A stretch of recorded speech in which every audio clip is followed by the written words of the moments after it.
Colette, l'étoile vespère de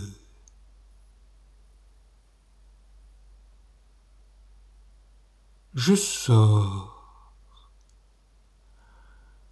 par ce temps, je te plains.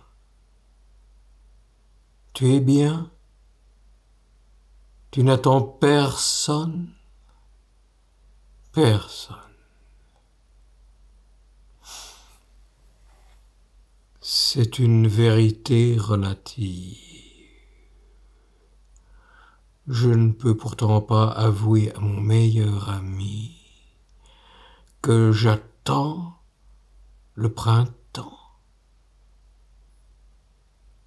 Qu'attendrais-je sinon le printemps? Je suis sa créancière cette année.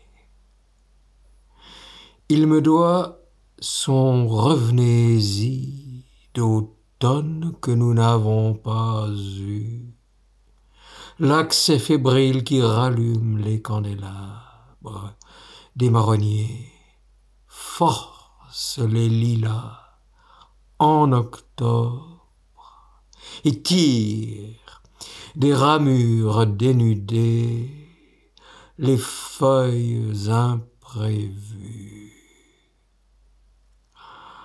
Enfin, la crise que nous appelons l'été de la Saint-Martin.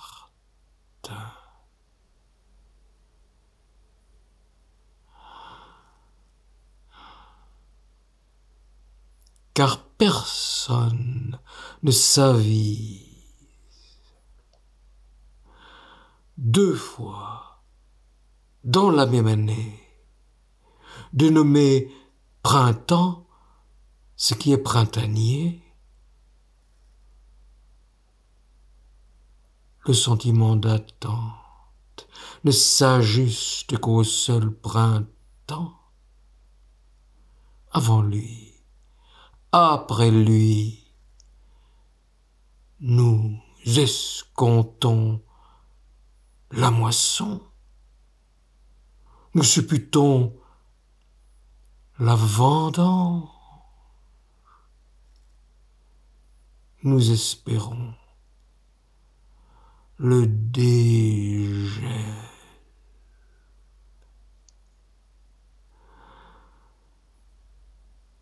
On n'attend pas l'été. Il s'impose. On redoute l'hiver. Pour le seul printemps, nous devenons pareils à l'oiseau, sous l'auvent de tuiles, pareil au cerf lorsqu'une certaine nuit il respire dans la forêt d'hiver. L'opiné brouillard que tiédit l'approche du temps nouveau. Une profonde crédulité annuelle s'empare du monde.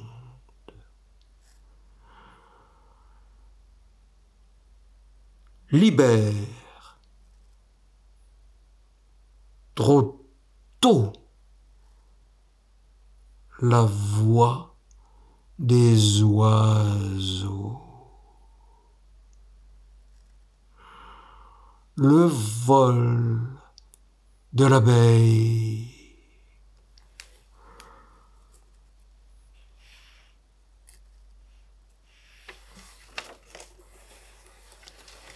Quelques heures, et nous retombons à la commune misère d'endurer l'hiver et d'attendre le printemps.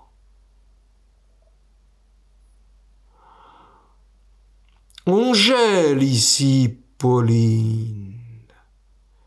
Bien sûr, madame, c'est régulier. On n'est pas de sitôt au printemps. Qui n'arrive jamais selon notre attente.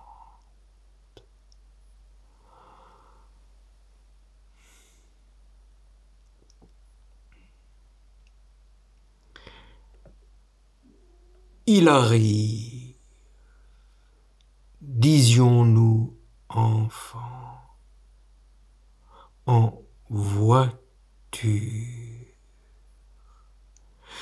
c'est-à-dire qu'il roule et s'y rue sur un char de tonnerre, foyé par de grands zigzags de foudre. Une autre année avant l'aube, il pose partout des vitres sur l'abreuvoir, des poules, sur le seau plein, jusque dans les empreintes des pieds du bétail. Au bord de la mare.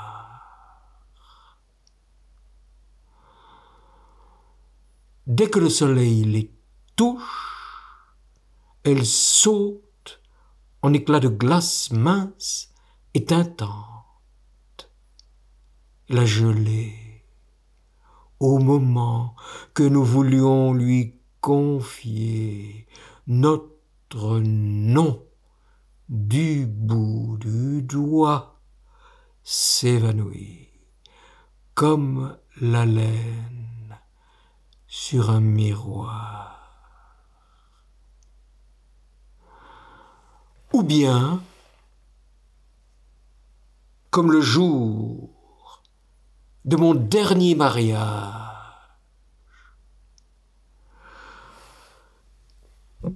le renouveau efface un matin tout le bon travail d'avril déjà bien avancé.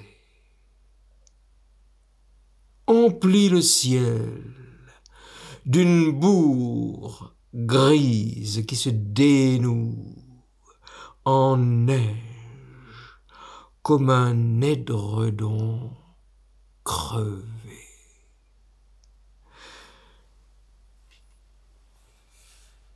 Il ne faisait pas froid d'ailleurs ce matin-là. Quelle moelleuse neige! Elle s'accrochait au minon jaune des noisetiers et tombait si serrée que je priais mon vieil ami, le nouveau marié, d'arrêter la voiture pour que je puisse écouter le chuchotement de la neige sur le lit des feuilles mortes.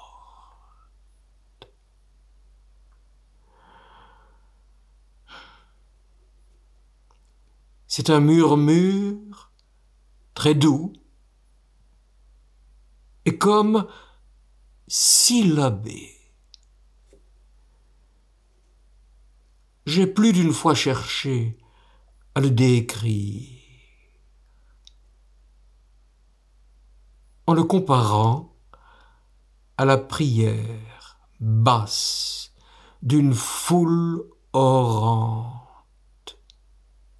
Je vais échouer encore une fois, surtout si j'oublie de mentionner qu'un autre bruissement l'accompagne, le souligne, comme de pages soyeuses, feuilletées diligemment. Belle neige d'avril. Les chèvrefeuilles sauvages des veaux de Cernay la retenaient amoncelées sur leurs petites oreilles nouvelles, et l'eau impétueuse des sources était d'un bleu de couleur.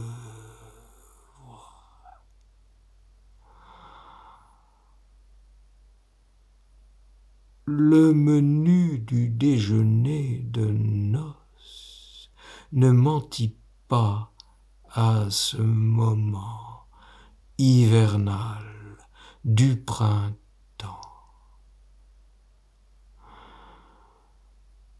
Il comportait de fondants jambonneaux, de cochons cuits en pot-au-feu, habillés de leur lard rosé et de leur couenne, mouillés de leur bouillon qui fleurait un peu le céleri, un peu la noix de muscade,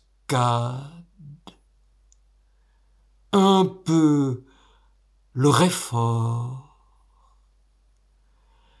et tous les saints légumes, serviteurs aromatiques de la maîtresse viande.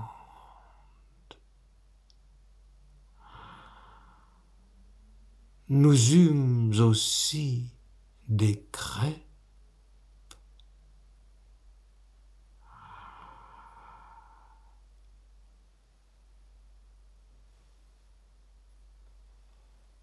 Se marie-t-on sans champagne? Oui. Si le champagne s'efface devant une de ces rencontres qui ensoleillaient nos auberges françaises, en l'espèce celle d'un cru anonyme, sombre et doré, comme une chasse espagnole qui tenait le cou devant le cochon